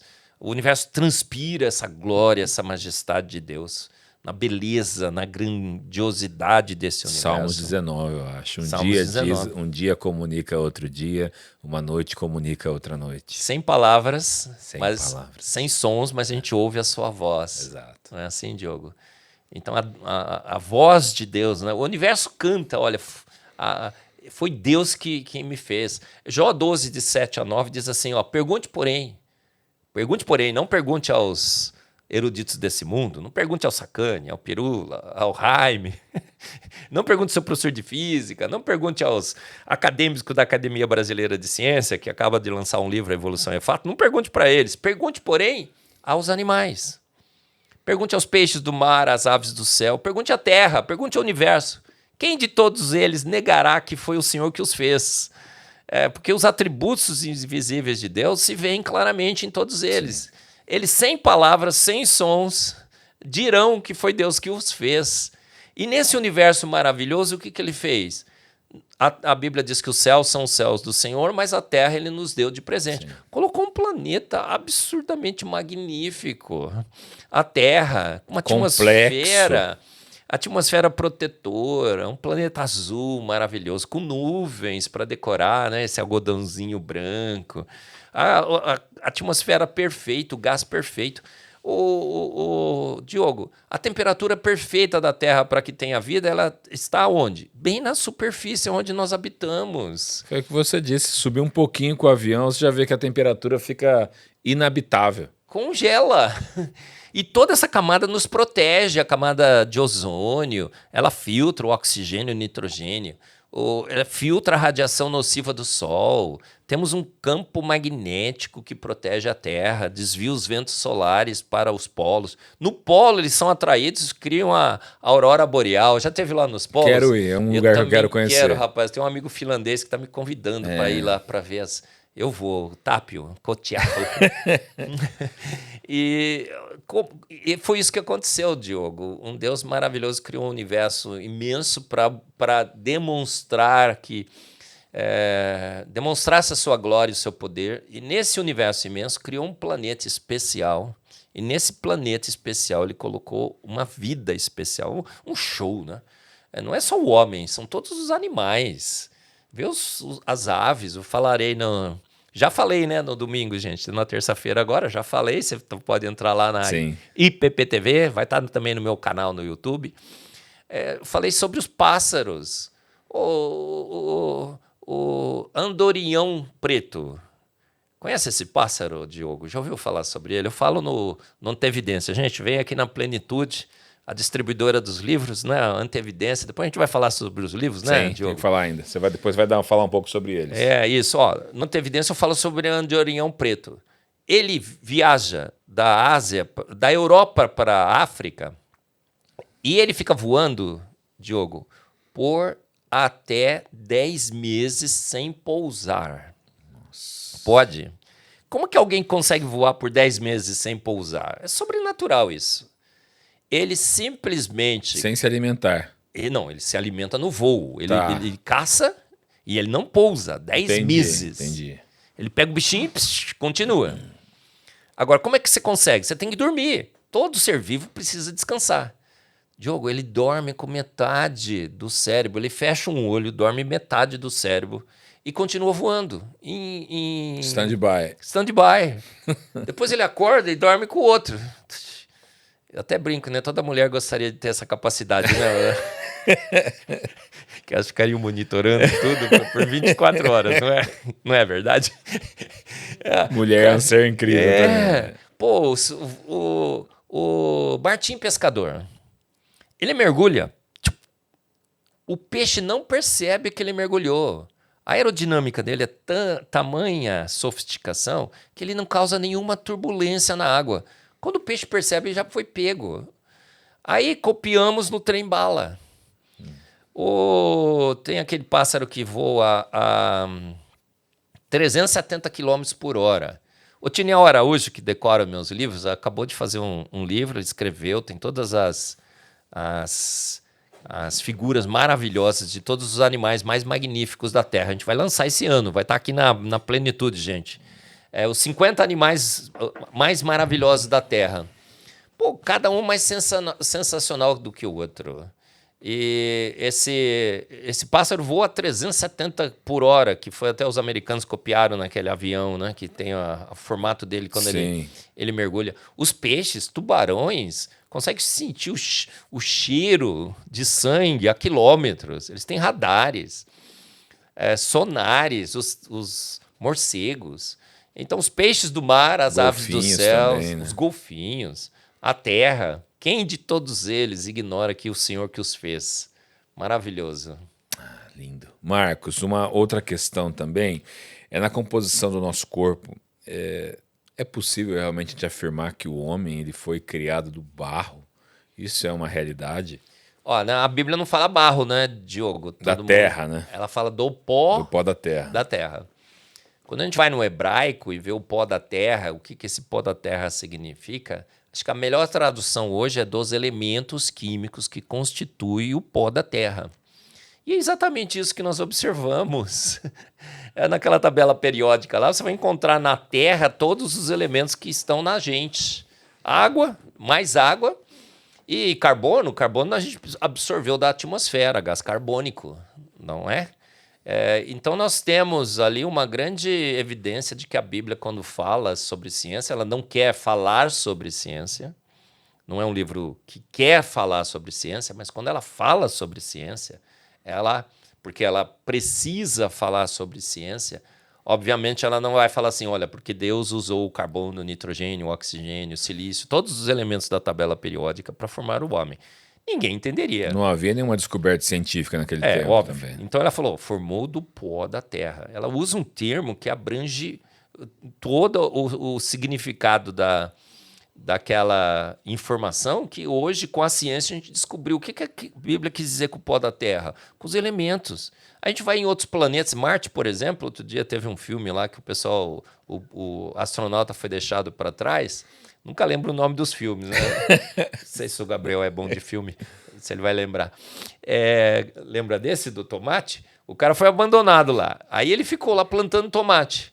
Já fizeram os experimentos plantando tomate com o solo de Marte. Não vai ter os elementos necessários, os nutrientes necessários para a gente viver. Aí os caras falaram assim, dá para plantar tomate em Marte. Sabe como? Levando o solo da Terra para lá. É claro. Se levar a Terra para Marte, você consegue viver em Marte. Mas nem assim, porque você estraga a Terra lá, né? Porque as condições... Ela não está na posição certa. Então, a gente percebe que a Terra tem os elementos necessários, os nutrientes necessários para não só constituir o nosso corpo, mas para mantê-lo funcionando. É uma grande verdade bíblica. Então, ele não fez... Essa história que fez do barro... não bate exatamente com o versículo bíblico. Deus até pode ter feito um barrinho e moldado, tá? Não estou eliminando essa possibilidade. Mas porque o pó em si ele é insustentável. Você não consegue juntar um monte de pó e fazer... Teria que ter uma liga, né? A Bíblia diz que foi do pó da terra. A melhor interpretação é que ele usou os elementos da terra, certo? Agora, pó por pó, o pessoal fala, nossa, que absurdo. A Bíblia falando que a gente foi feito do barro, do pó da terra. O Tyson, né, Neil deGrasse Tyson, na série Cosmos, diz assim, fomos formados pelo pó estelar, que agora habita em mim.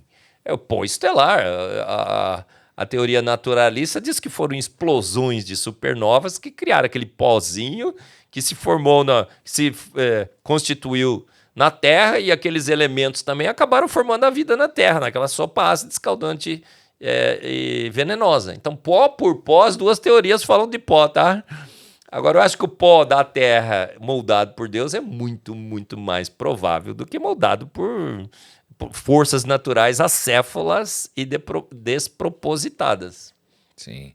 Marcos, falando de química, qual você acha que é o grande avanço químico que vai existir aqui na Terra para os próximos 20 anos? Olha, eu acho. Tem algo que a química tem estudado aí que você imagina Sim. que vai ser uma revolução? Olha, eu acho que materiais são muito importantes. Você construir um polímero mais resistente, o grafeno que eu trabalho, os nanotubos e tudo mais, maravilhoso. Eu acho que tecnologias para você se comunicar melhor, muito bom. Para voar melhor, muito bom. Mas acho que o grande problema que a gente enfrenta hoje na humanidade é a degradação da vida, principalmente no nosso genoma. E também no ambiente que está cada vez mais hostil. Então, eu sempre aposto em grandes fármacos e medicamentos, como químico principalmente. Sim.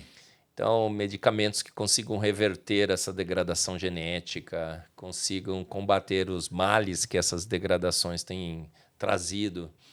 Então, se eu tivesse que investir, eu investiria em farmácia, em biotecnologia, em procedimentos cirúrgicos, em métodos de detecção, como a caneta do câncer que eu mencionei aqui.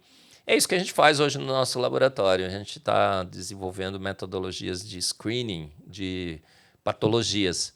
Então, estou trabalhando, por exemplo, com câncer de colo de útero, o Papa Nicolau, que está aumentando muito também.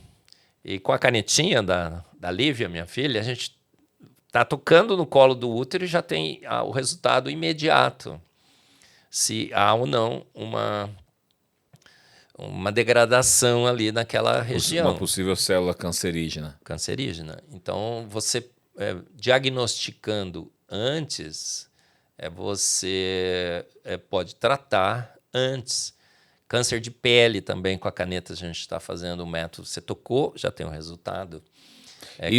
Isso é experimental ou já existe realmente em uso? Projetos que estamos desenvolvendo dentro do laboratório, com parcerias com grandes hospitais de São Paulo. Legal. O AC Camargo, o Einstein, Hospital das Clínicas. A Lívia, lá nos Estados Unidos, no Baylor College of Medicine, ela faz todos esses... Sua filha mora nos Estados Unidos. Hoje ela trabalha lá. Trabalha lá. Em Houston, no Texas. Eu acho que essa é a grande tarefa da ciência. A gente conseguiu minimizar os males da queda, que diminuiu a longevidade dos humanos, reverteu, inclusive, mas parece que os esforços todos já estão cedendo de novo para essa degradação. A gente precisa acelerar, precisa focar mais. Ó, gente, precisamos parar de tratar de problemas assim periféricos, não é? Investir em áreas periféricas e investir na vida, em saúde, em diagnóstico, em terapias. Acho que esse é o grande objetivo. Meu laboratório inteiro hoje está voltado para a vida, para terapias, diagnósticos. A gente está trabalhando em pulmão, por exemplo, né? Um grande problema hoje, câncer de pulmão. Então, um método de detecção também precoce. Recidivas, né? Quando você opera e você... será que resolveu mesmo? Então, a gente vai monitorando para ver se o câncer pode voltar ou não. Autismo. Tem um grande projeto que a gente não começou ainda, a gente está estruturando esse projeto para tentar, no cordão umbilical, já prever se a criança vai ou não vai ter autismo, que é um mal do século, né? O aumento foi muito grande, né? Sim, coisa incrível. Então, se você prevê que a criança terá esse problema, o pediatra, todo o pessoal da área pode já começar a tratar antes até de você detectar de fato. Agora, Marcos, nessa questão do autismo, você acredita que seja por conta de mutação deletéria ou alguma influência externa que o ser humano recebe e traz isso para as próximas gerações? Diogo, tem várias teorias que são levantadas. Eu nunca estudei-as a fundo, mas o que eu percebo, por exemplo, nesse projeto que a gente está com uma professora lá do Mackenzie, que é especialista, é que nem eles sabem exatamente ao certo o que aconteceu. O fato é que está aumentando muito. Sim. Seu tempo tinha algum autista na sua classe? Que eu me lembro. Na minha nunca. Não tinha diagnóstico. Eu não acho que não foi falta de diagnóstico. Realmente a gente está num... tudo está aumentando, né? A incidência está aumentando de vários males relacionados à degradação genética, o nosso genoma. Nós estamos evoluindo. O Michael Behe lançou o livro, né, A Evolução de Darwin. Estamos evoluindo. Nada de...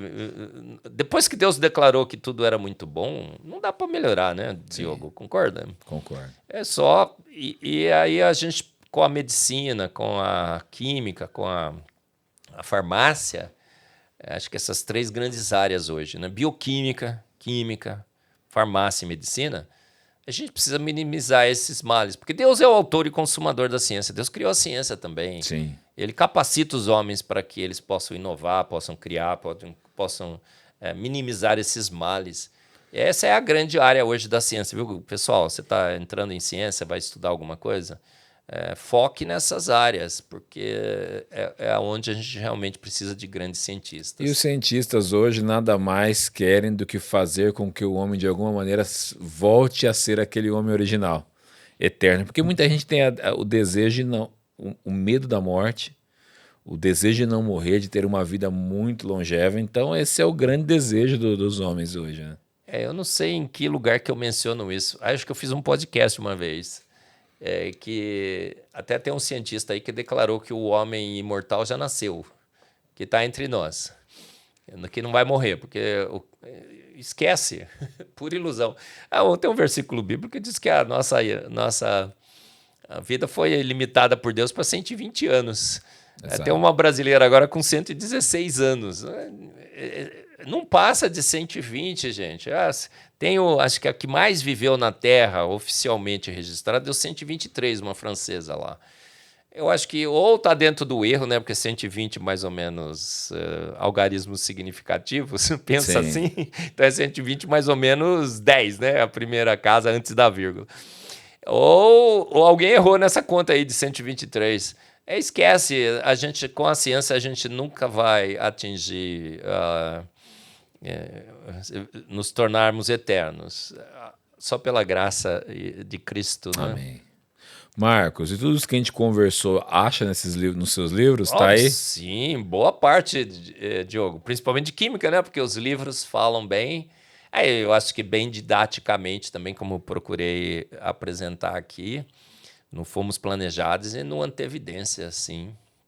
E encontra aqui na Plenitude, claro. Com certeza, a Plenitude é a distribuidora oficial no Brasil dos livros da Coval Press, né, Diogo? Você tem o Fomos Planejados, tem o Antevidência, tem o Duelo Científico do Século, tem o Fé dos Ateus do João Paulo Reis. Sim, que teve aqui também. Teve, o João Paulo foi muito legal, super legal, né? Foi muito bom.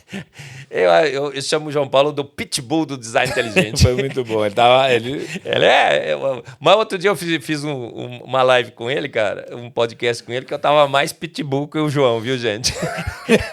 Tava um pé da vida que tem uns caras fazendo umas mentiras aí, né? Uns caras, eu não vou dizer quem é, né? Não vou dizer que é o Sacane e o Pirula, tá? Mas principalmente o Sacane.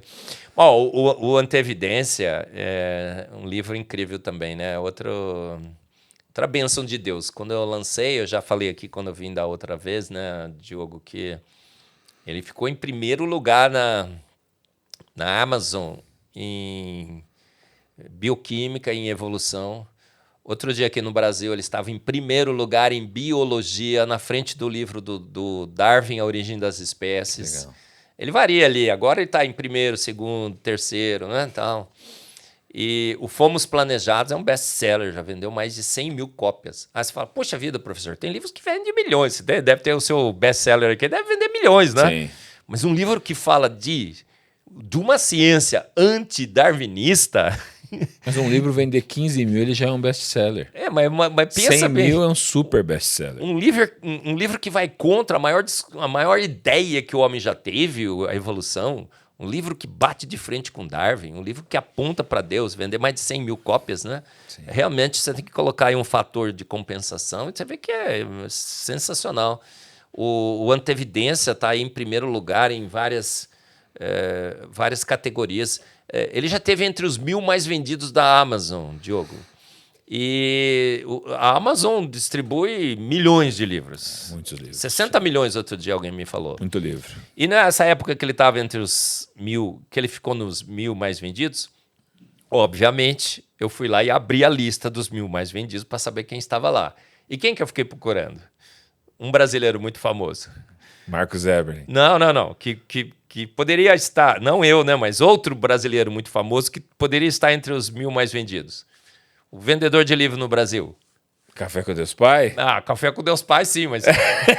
Agora, mas o anterior a ele. Tá. Paulo Coelho, né? Paulo Coelho, eu falei, verdade, cara, será que o Paulo Coelho como eu não vendo livro praticamente não secular, assim não veio na minha cabeça. Do mas Paulo sim. Coelho aqui. Muito bem, não deve mesmo, viu, gente? Não leia o Paulo Coelho. Paulo, desculpa aí, mas não leia, que aquilo lá não presta pra nada no final, tá? Pode até te divertir por um momento, mas... Aí o que acontece com boa leitura é a leitura aqui da Plenitude, gente. Vê lá no catálogo. Aí o que acontece? O Paulo Coelho não estava na lista, Diogo. Então eu conto para todo quanto é palestra que eu vou, gente, eu ganhei do Paulo Coelho, pelo menos naquela época em que ele estava entre os 1.000 mais vendidos na Amazon. Já vendeu muito livro, né? Realmente. O Gabriel me chamou ali, porque o Gabriel falou, Diogo, você precisa perguntar algo pro Eberlin que ele quer saber demais. Gabriel aqui, ó. Bora! Ele mandou no zap, ele falou, Diogo, você tem que perguntar pro Marcos sobre o capítulo 7 do livro Antievidência. Olha, sabe até o capítulo. Do livro Antievidência. Eu quero saber sobre o arsenal químico de hormônios da gravidez. Porque eu acho que ele tá querendo ser pai e tal, então ele tá querendo saber sobre isso. Os hormônios, gente, são moléculas absolutamente sobrenaturais. De alguma concentração baixíssima. E elas são sinalizadores de processos metabólicos, de toda a fisiologia, de funcionamento do corpo humano. Então, quando algum processo precisa ser iniciado ou interrompido, um hormônio específico vai lá e comanda, sinaliza, ordena. Então, nós temos uma quantidade imensa de hormônios que estão controlando todos os mecanismos bioquímicos que estão ocorrendo, nos processos bioquímicos, todo esse metabolismo, toda essa dinâmica molecular no corpo. Moléculas fantásticas, sinalizadores. É um pombo-correio, pensa assim. Agora, na gravidez é uma estupidez. Cada mês você tem um pool de hormônio diferente, monitorando um processo diferente. Então, quando vai nascer a criança, então, vai lá, tem um hormônio específico que dilata o colo do útero. Temos as cesarianas agora, tudo bem. Minha esposa é fã de cesárea. Mas é um processo não natural. Sim, não né? natural. A melhor forma que a criança nasceu é parto natural. A gente sabe disso hoje, né? Sim. Já até espreme um pouco o pulmão da criança para ela começar a respirar direito, né? Já sai apertadinho. E já sai percebendo que a vida também não é tão fácil assim, né? É uma batalha. O Nicolas ficou 1 hora no respirador porque foi cesárea. Se tivesse sido parto natural, a respiração é até facilitada. Então, quando chega na hora certinha, no momento certinho, gente, já pensou isso? As mulheres todas que estão me ouvindo, que já tiveram filho, que terão filhos. A cesárea agora resolve, né? Porque o homem, a imagem e semelhança de Deus, resolve quando dá problema. E está piorando, né? Os problemas de dilatação. Mas no original, o hormônio ia lá, na hora certinha, dilata para 10, 12 centímetros. A distância certinha para passar o nenê. Deus não é incrível? Perfeito. Aí nasceu, para o hormônio. Ele fala, sinaliza, não precisa mais, contrai. Que bênção, né? Contrai novamente. Sim, volta ao estado original. Volta ao estado original. A mãe vai amamentar um hormônio específico, cresce a mama, produz o leite. Trinca o bico do seio, diz que é uma dor terrível. Nunca senti isso também não, né? Nem o Gabriel sentirá. Minha esposa disse que dói. Dói demais. Aí tem a ocitocina, que é o hormônio do amor, faz com que a mulher estabeleça uma relação de amor profundo com o seu filho, que ela continua amamentando. Aquela dor insuportável e ela está de boa ali, amamentando. Ela continua, ela não desiste. Uma série incrível de hormônios, é um coquetel de hormônios, eu discuto no Antevidência, tem vários e vários outros que controlam todo esse processo. É absurdamente magnífico como Deus estabeleceu a fisiologia toda do corpo humano, seu funcionamento. Quando vai amamentar, Diogo, o leite que amamenta um menino é diferente do leite que amamenta a menina, sabia? Não, isso eu não sabia. Para mim era o mesmo leite. Não. Deus sabe que homens e mulheres precisam exercer tarefas diferentes. Então ele cria o homem fisicamente mais capaz, né? A musculatura, ele é mais forte, ele corre mais. Para quê? É incrível, Diogo, olha só. A gente tem adrenalina. É outro sinalizador. Numa situação de perigo, está o homem, a mulher e a criança, o filho. Vem um ataque qualquer, um bicho feroz, um ladrão, um assassino. O que acontece? A adrenalina no homem sobe. Com mais adrenalina, ele se encoraja, ele vai e enfrenta o bandido. Por isso que o homem vive menos, né? Já viu aqueles vídeos no YouTube, né? Por que o homem vive menos, Sim. né? O cara se atira e tudo quanto é coisa. A mulher não, diminui a adrenalina, Diogo, pode. E ela, mais temerosa, pega a criança e recua. Uma estratégia perfeita de guerra. Sim. Né? Metade dos seus soldados serão incentivados a defender a prole. Os homens vão lá e atacam, e metade da prole serão incentivados a recuar, porque se a pessoa, se a mesma coisa acontecesse com a mãe, largava o filho desprotegido. Sim. Ela recua. Olha que incrível, como a gente somos totalmente diferentes, homens e mulheres, mas somos complementares. Sim. O homem é monofunção. Quando o homem decide fazer alguma coisa, Diogo, ele faz muito bem. Por exemplo, cozinheiro. Você fala assim, nossa, as mulheres... Não, são os homens. Ele faz muito bem uma única função. Ele fala, agora eu vou me especializar, vou ser um cozinheiro. Imbatível. Mas a mulher não, a mulher é multifuncional. Sim. Agora, bota um homem para multifuncional, que desastre que dá, Exatamente. Não dá? Na casa. Vejo minha esposa cozinha, cuidando dos filhos, dando ração pro gato, limpando a casa e faz tudo isso junto. Você tem que fazer uma tarefa só, Exato. né? Agora, querida, me desculpe, mas agora eu estou cuidando do gato, né? Exato. Não consigo fazer duas coisas ao mesmo tempo. Sim. A mulher atende o telefone, cuida da criança. Deus fez assim. A mulher é incrível mesmo. Nos capacitou, né? A mulher é a versão 2.0, né? Na realidade. É a versão melhorada nossa. É incrível. Então, os hormônios, né? Tudo muito bem controlado. E a adrenalina é um outro, sensacional, né? O Diogo, homens morrem mais, certo? Duram menos, né? Dura menos. O que nasce mais, meninos ou meninas? O Gabriel, qual é a chance de você ter um menino e uma menina? Probabilisticamente falando. Estatisticamente falando. Nasce mais homens, sabia? É 52 a 48%. 52 a 48%. A gente fica todo mundo achando que nasce mais mulher.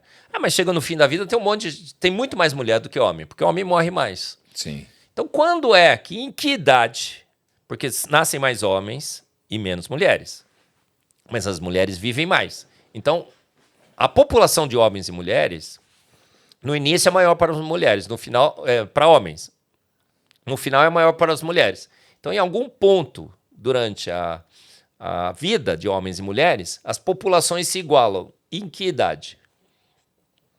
Na meia idade, mais ou menos? Não, um pouco mais jovem. Em que idade? Perto de 20, 25 anos.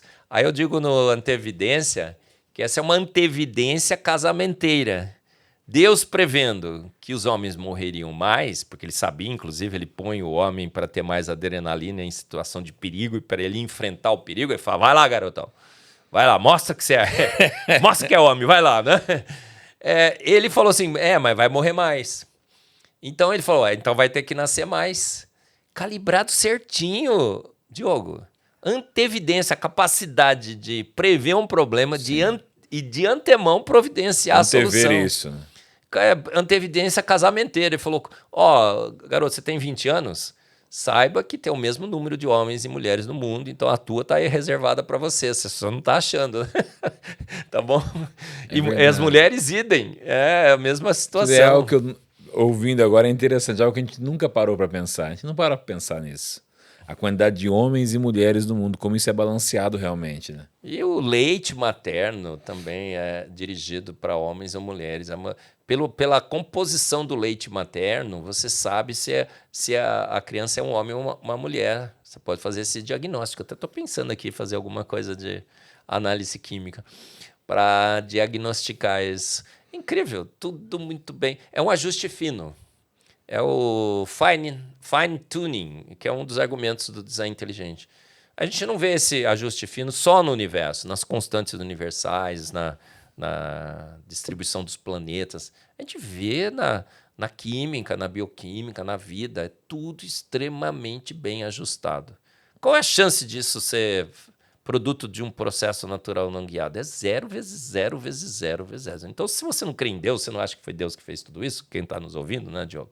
Saiba que você está do lado totalmente equivocado do mundo de probabilidades. A probabilidade para a sua hipótese é 0. Outro dia o Sacani falou, né? O nosso amigo, eu gosto muito do Sacani, né? Você traz ele aqui. Traga aqui. Vamos fazer um debate, né? Sim, Chama ele fazer. aqui. Sacani, vamos falar sobre os vulcões. Seria né? legal. Sacani, ele mostrou lá uma simulação, que na simulação provaram que a Teia bateu na Terra e arrancou a Lua. A simulação mostrou que esse processo poderia ocorrer. Tudo bem, mas como é que a simulação funcionou? Porque foram lá, ajustaram todos os parâmetros. Ajustaram o ângulo, a massa, a posição e tudo mais. Você faz uma simulação, funciona, você fala, poxa, provei que a Lua foi formada? Não. Você tem que calcular a probabilidade daquele evento ter ocorrido. Porque ajuste fino nós fazemos, nós fomos feitos à imagem e semelhança de um grande Deus. Então, qualquer um ajusta a simulação para fazer qualquer coisa acontecer ali. Então, só se mostrou naquela situação é que há variáveis que podem ser ajustadas para a Lua se formar. Mas agora a gente tem que calcular a probabilidade daquele evento ocorrer. Foram fazer um cálculo da probabilidade, esgota os recursos probabilísticos do universo em N ordens de grandeza. É um 0 vezes 0 vezes 0 vezes 0. Então, qual a conclusão da simulação? O Sacani disse, descobrimos como a Lua foi formada. Não, descobrimos como a Lua nunca poderia ter sido formada. A simulação mostrou que aquele processo é totalmente impossível. É isso que acontece no universo, na vida e na Terra. O universo é totalmente impossível, a vida é totalmente impossível, a Terra é totalmente impossível, a água com as suas 74 propriedades únicas é impossível. Mas elas existem, não existem? Então, quem é o único ser que pode trabalhar contra processos impossíveis? Um ser de extremamente inteligência, poder e sabedoria. Que tem poder para criar. Para criar. Do nada. E ajustar. Como a gente na simulação ajustou para a Teia ser formada, para a Lua ser formada naquela simulação. Um ser que tem capacidade de ajustar nas condições certas. O acaso vai tender ao caos, à desordem. E a gente sabe que o universo existe, a vida existe, a Terra existe. O ajuste fino é extremamente fino. Esse ajuste fino é ordens e ordens e ordens de grandeza, impossível por processos naturais. Conclusão, há um Deus. Um Deus todo-poderoso. Um Deus com extrema capacidade de criar um universo maravilhoso, colorido, que a gente discutiu aqui, né, nesse podcast. Há um Deus e eu digo que eu não creio em Deus, né? Eu já falei aqui, eu tenho certeza absoluta que ele existe. Sim, verdade. Marcos, que papo bom, quero te agradecer. Foi muito bom estar com você aqui, passar esse tempo e aprender mais. Aprendi muito de química hoje.